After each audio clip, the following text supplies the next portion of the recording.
এই গিয়াসউদ্দিন তাহিরি বলছেন এগুলোকে আমি মৌলবি মনে করি, এগুলো বাউল বুষ্টম আমার কাছে। গান করে, ড্যান্স করে, নেচে নেচে জিকির করে, এগুলোকে আমি মৌলবির খাতায় রাখি না। এগুলোকে মৌলবি বললে গুনাহ হবে। মোট কথা, মৌলবি কারা আপনারা নিশ্চয়ই জানেন, আখলাক, চরিত্র, ব্যবহার। আচ্ছা, আমি কবার ড্যান্স করলাম স্টেজে?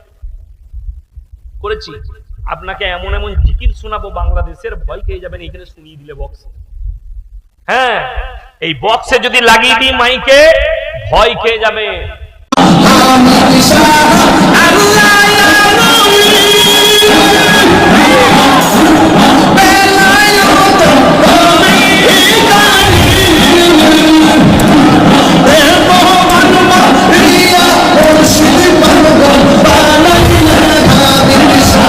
বাংলাদেশে হুক্কা হুয়া মনে হবে শিয়াল ডাকছে, ওই জিকিরও চলে। তো তারা